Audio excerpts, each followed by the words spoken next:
E aí pessoal, beleza? Na aula de hoje nós vamos conhecer um tópico muito interessante dentro da imunologia, que é o processo de cicatrização de feridas. O processo de cicatrização de feridas ele pode ser estudado na pele ou em qualquer outro órgão que pertence ao corpo humano, mas na pele ele é extensivamente estudado porque a pele é alvo de uma série de injúrias ao longo de todo o nosso desenvolvimento, mas o que pode ser atrelado, né, o que pode ser associado à pele também pode ser associado a outros órgãos do nosso corpo, é claro que respeitando as suas diferenças anatômicas, mas o processo de cicatrização, né, ele envolve tanto elementos moleculares, né, de secreção de citocinas, secreção de quimiocinas, de outros fatores de crescimento e também de eventos altamente organizados, né, de células e também de plaquetas. As células que participam desse processo são imunes ou não imunológicas. Dentre as que apresentam atividade imunológica se enquadram, né, os neutrófilos, macrófagos e também linfócitos e células dendríticas. E as células não linfóides que participam do processo de cicatrização incluem os fibroblastos, os queratinócitos e também as células endoteliais que formam, né, a parede dos vasos sanguíneos. O processo de cicatrização de feridas ele é altamente regulado por uma série de fatores, como eu falei anteriormente, e esses fatores eles são liberados dentro desse microambiente, favorecendo a resposta imunológica a princípio, destruindo bactérias e até mesmo os macrófagos e neutrófilos consumindo os restos de tecido que nós conhecemos como debris. E além disso, posteriormente, esses fatores de crescimento que são liberados, eles atuam sobre essas células, basicamente restaurando o tecido, criando um novo tecido e favorecendo, portanto, a revitalização e a volta da integridade da pele. Bom, então ao final desta aula vocês serão capazes de entender como é que acontece o processo de cicatrização de feridas. Vocês serão capazes também de compreender que a fase inflamatória, embora muitas vezes prejudicial para o tecido, ela é requerida nesse processo porque ela participa, né, da limpeza da ferida, né, expulsando, destruindo os micro-organismos invasores, e também vão compreender que toda a dinâmica desse processo ela requer não só a participação de células, não só a participação de fatores solúveis como citocinas e quimiocinas, mas também a produção de um novo microambiente, né, constituído por moléculas de proteínas de matriz extracelular que são imprescindíveis para a restauração desse novo tecido, destacando-se, portanto, a presença de colágeno, a presença de fibronectina, de laminina, vitronectina e de outras proteínas que estão associadas à migração de leucócitos para o local da inflamação. Para entender o processo de cicatrização, é importante que a gente tenha em mente a anatomia da pele. A pele é o maior órgão do corpo humano e apresenta-se anatomicamente como sendo constituída a partir de duas camadas. A camada mais externa, onde eu estou passando a seta, ela é conhecida como ectoderma e durante o desenvolvimento embrionário ela surge a partir do ectoderma, e abaixo da epiderme a gente contém a derme, onde as glândulas, né, sudoríferas e as glândulas sebáceas elas são encontradas. A derme ela tem uma origem embriológica diferente da epiderme e, portanto, essa origem ela remete-se à mesoderma. Essas duas camadas, né, elas estão altamente integradas e são unidas por uma finíssima lâmina basal que não é possível ser observada nessa imagem, obtida a partir da microscopia óptica e corada com hematoxilina e usina. Se a gente for aumentar isso aqui em tamanho, a epiderme e a derme, nós vamos ver que a epiderme ela contém um tecido epitelial multiestratificado, onde é possível observar uma grande quantidade de queratinócitos, que corresponde a cerca de 98% de todas as células que aí estão presentes. Esses queratinócitos, à medida que eles migram da lâmina basal, que agora aqui está sendo observada em vermelho, esses queratinócitos eles ascendem até a superfície da pele e vão alterando,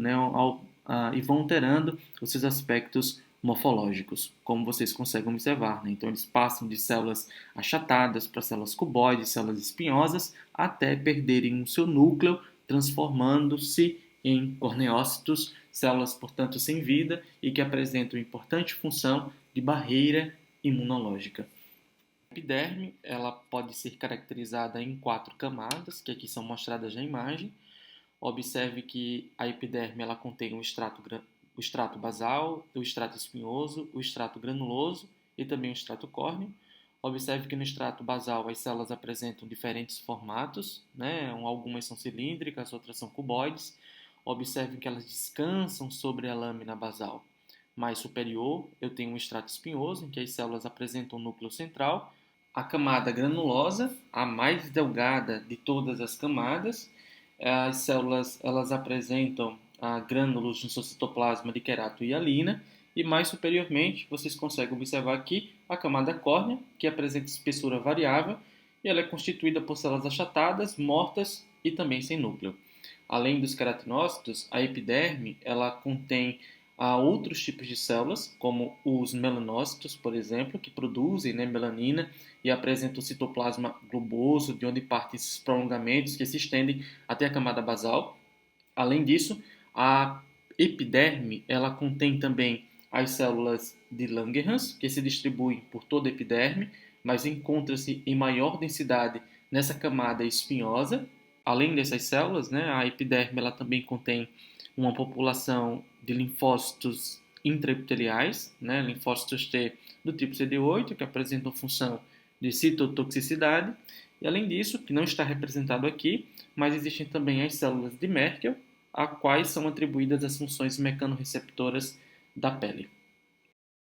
Em relação à derme, observe que ela é altamente vascularizada, não só apresentando vasos sanguíneos, mas também vasos linfáticos. Em contrapartida, a epiderme ela é avascular. A própria pele, né, no que se refere à derme, apresenta o seu próprio constituinte celular imunológico. Ela apresenta uma grande população de macrófagos, de linfócitos do tipo T, CD4, de linfócitos, né, do tipo também CD8, mastócitos, células natural killer e células produtoras de anticorpos como os plasmócitos, por exemplo. Além disso, a principal célula do tecido conjuntivo também é observada na derme, que são os fibroblastos. Essas células elas são importantes na produção do colágeno e também de outras proteínas de matriz extracelular, tendo em vista, né, que a pele ela protege o organismo ativamente do estresse causado por lesão, tratamento microbiano, radiação ultravioleta e também toxinas ambientais. A perda da integridade de alguma porção da pele, como resultado de uma injúria ou até mesmo do estabelecimento de uma doença, pode levar à deficiência grave ou até mesmo à morte do indivíduo. A cicatrização de feridas, como vocês observam aqui na imagem, né, ela é um processo bem organizado, em que o reparo tecidual ele é garantido, né, pela atividade de plaquetas e também de leucócitos, mas além dessas células também existem os queratinócitos, as células da vigilância imunológica, células endoteliais, matriz extracelular e também fibroblastos, que desempenham um papel-chave na restauração e também na integridade do tecido. A cicatrização ela é dividida em 3 fases. Há o processo de inflamação, é a primeira fase. A formação de um tecido de granulação é a segunda fase. E a terceira e última etapa, que pode levar anos para que se desenvolva, é a fase de remodelamento. Nessas 3 fases, eventos, né, celulares são necessários, como os processos de proliferação celular, de migração, deposição de matriz extracelular e também de formação de novos vasos sanguíneos. Além disso, sabe-se que nessas fases ocorrem eventos imprescindíveis à homeostase, como a coagulação, a reepitelização e a neovascularização, que são regulados por uma variedade de moduladores, incluindo fatores de crescimento, citocinas, metaloproteinases de matriz, receptores celulares e componentes de matriz extracelular. Essa tabela ela foi construída a partir de dados publicados e evidencia, né, as principais células e também seus respectivos mediadores que orquestram esse processo. Então, vou citar apenas alguns, né, que são importantes para que a gente consiga entender os próximos slides. Os neutrófilos polimorfonucleares, né, eles são as células que produzem as substâncias que são importantes na resposta inflamatória inicial. Os neutrófilos eles produzem espécies reativas de oxigênio. Além disso, produz também citocinas que estimulam o recrutamento de macrófagos para o leito da ferida, como o fator de necrose tumoral alfa. Além disso, ele também induz a produção de citocinas inflamatórias, como interleucina 1 e interleucina 8, e também citocinas que estão influenciadas tanto no circuito inflamatório como também na indução de formação de novos vasos sanguíneos, como a interleucina 6, por exemplo, e o fator de crescimento vascular endotelial, conhecido como VEGF. Os macrófagos, eles são células mais tardias na resposta inflamatória. Isso não quer dizer que ele vai chegar no final, não. Os macrófagos, eles chegam, depois dos neutrófilos, e eles também são células fagocíticas e fagocitam bactérias e também debris, Os macrófagos, eles produzem citocinas tanto pró-inflamatórias como também anti-inflamatórias, mas no início do processo de cicatrização, eles estão envolvidos na produção de moléculas inflamatórias, como o fator de necrose tumoral, TNF, Então, junto com o neutrófilo, ele estimula a resposta inflamatória, também produzindo interleucina 1 e interleucina 6, e em momento mais tardio da resposta inflamatória, ele começa a produzir interleucina 10 e outros fatores que estimulam, por exemplo, a diferenciação de fibroblastos em miofibroblastos, como o TGF, ou fator de crescimento transformante, alfa e beta, estimula também a produção de novos vasos sanguíneos, produzindo o fator de crescimento vascular endotelial. Já os fibroblastos, que não são células imunológicas, são células de tecido conjuntivo, eles também estimulam a produção de vasos sanguíneos, a angiogênese, estimulando a produção de VEGF, assim como também as células endoteliais. Além disso, fibroblastos, eles também são produtores de outros fatores de crescimento, como o IGF-1, que é o fator de crescimento semelhante à insulina, que tem papéis pleiotrópicos na cicatrização de feridas. E em relação aos queratinócitos, eles também produzem mediadores inflamatórios e também anti-inflamatórios no processo de cicatrização de feridas. No vídeo, vocês conseguem observar um vaso próximo à região de inflamação. Leucócitos são circulantes. Observem que as citocinas têm como alvo o endotélio, que começa a expressar selectinas, e essas selectinas são proteínas de adesão muito fraca em relação aos leucócitos. Observem que os leucócitos, quando eles se ligam a essa selectina, eles começam a rolar sobre o vaso em busca de uma ligação mais forte. Essa interação entre selectina ela é importante porque facilita o rolamento desses leucócitos, mas depois ele requer uma interação mais forte, e após essa interação mais forte via quimiocina e também integrinas, esses leucócitos eles extravasam de dentro do vaso para fora dele e então se direciona para o local de infecção. Olha que legal, nesse outro vídeo é mostrado dois vasos, no superior, que é uma artéria, e o inferior é uma veia, onde um leucócito, uma célula branca, está rolando sobre o endotélio. Observe aí o fluxo sanguíneo. No vídeo ainda é possível observar o fluxo da artéria no sentido da direita para a esquerda e o da veia agora no sentido da esquerda para a direita. Nessa parte do vídeo vocês conseguem observar os leucócitos rolando sobre o endotélio de uma veia. Observem que existem leucócitos que estão firmemente aderidos, agora marcado no vídeo. Enquanto isso, outros leucócitos estão rolando pelo vaso. E outros leucócitos são vistos agora dentro do tecido, provavelmente que já sofreram um processo de diapedese. Se a gente mudar um pouquinho o contraste e pressionar esse vaso no animal, vocês observam a quantidade de células vermelhas, ou os eritrócitos, circulantes dentro da circulação, e observe em contraste alguns leucócitos imobilizados ou parados ou até mesmo rolando dentro do vaso. A fase do processo de cicatrização de feridas, ela é conhecida como inflamatória ou exudativa, devido às reações mediadas por citocinas, quimiocinas e fatores de crescimento sobre receptores em células-alvo, como de neutrófilos, como de macrófagos, como células endoteliais. Inicia-se a partir de uma injúria na pele, que leva ao extravasamento de sangue dos vasos sanguíneos dérmicos que sofreram lesão. Seguidamente, ocorre a formação de um coágulo que serve como escudo temporário, protegendo os tecidos expostos, e, além disso, ele fornece uma matriz provisória sobre e através da qual as células podem migrar durante o processo de reparação. O coágulo sanguíneo é formado principalmente por plaquetas e também por uma rede fibrosa de moléculas de matriz extracelular, como fibrina, fibronectina e vitronectina. Além disso, as plaquetas elas liberam fatores de crescimento, tais como PDGF e TGF, que recrutam células inflamatórias como os neutrófilos, por exemplo, macrófagos e também linfócitos para o local da ferida. Minutos, né, após a lesão, os neutrófilos eles começam a transmigrar dos vasos, né, próximos ao leito da ferida e liberam citocinas pró-inflamatórias como interleucina 1, TNF-alfa, interferon, no local da ferida, que ativam outras células como os fibroblastos da derme e também os queratinócitos da epiderme, formando um escudo, né, contra bactérias e outros corpos estranhos. Tem sido descrito na literatura que em feridas agudas de humanos, os neutrófilos somam cerca de 50% do total de células presentes no infiltrado inflamatório e o seu declínio lento é acompanhado pela quimiotaxia de macrófagos. E esses macrófagos, portanto, serão as próximas células que irão persistir no local da lesão pelos próximos 10 dias. Além disso, a migração de macrófagos é acompanhada também pela proliferação de fibroblastos e também pela formação de vasos sanguíneos por células endoteliais.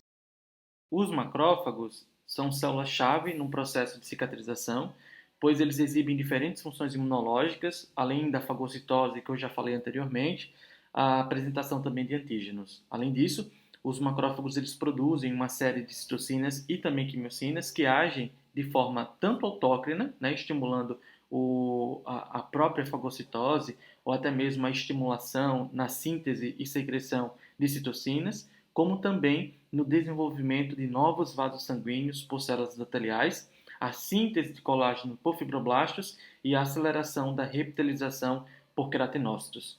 Os macrófagos da cicatrização, eles são classificados em duas classes principais, baseada na natureza de seus produtos secretados. Os macrófagos M1 também são chamados de classicamente ativados e os macrófagos M2, que também são conceituados de alternativamente ativados. Os macrófagos M1, eles apresentam um fenótipo pró-inflamatório, exibindo atividade fagocítica e secreção de citocinas inflamatórias, como o TNF, por exemplo. Enquanto que os macrófagos M2, eles apresentam um fenótipo oposto e exibem altos níveis de citocinas anti-inflamatórias, como IL-10, e também estimula a formação de mais vasos sanguíneos e parece estar associado à resolução da cicatrização de feridas. Nesse esquema, a gente consegue observar os diferentes perfis de macrófagos durante o processo de cicatrização de feridas.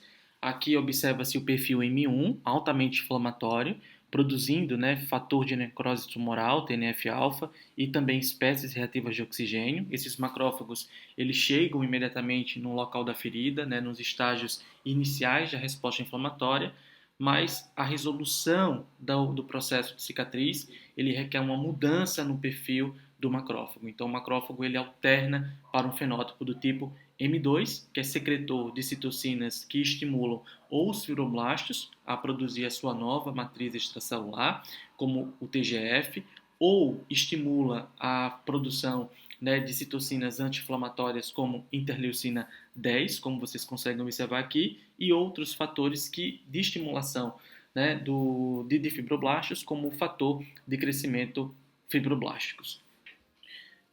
À medida que a fase inflamatória é atenuada, um novo estroma, muitas vezes chamado de tecido de granulação, começa a se formar aproximadamente 4 dias após a lesão. O nome, né, de tecido de granulação, ele deriva da aparência granular do tecido recém-formado quando é examinado sob a luz da microscopia, um intenso infiltrado constituído tanto por células inflamatórias como também densamente povoados por fibroblastos. Além disso, sabe-se que as células mais importantes, né, nesse tecido de cicatrização são os fibroblastos, né, são células de tecido conjuntivo, como já havia falado anteriormente. Esse tecido ele é constituído por fibroblastos imersos em uma ampla rede de proteínas fibrosas, como colágeno e também elastina, proteínas multiadesivas, como fibronectina e também laminina, que são envolvidas, né, em migração celular, e também outros tipos de substâncias, como os glicosaminoglicanas e também o ácido hialurônico. Enquanto que os fibroblastos, né, estão sintetizando as proteínas de matriz extracelular, queratinócitos e também as células endoteliais proliferam-se intensamente, como vocês conseguem observar aqui, né, a formação de novos vasos sanguíneos, e já tem início, né, o processo de reptilização. Então, inicialmente, a reptilização ela é extremamente delicada, e então as células denominadas de queratinócitos, eles começam a migrar pela área de ferimento, fechando, né, garantindo, na verdade, o fechamento do epitélio e formação de novos vasos sanguíneos pelas células endoteliais.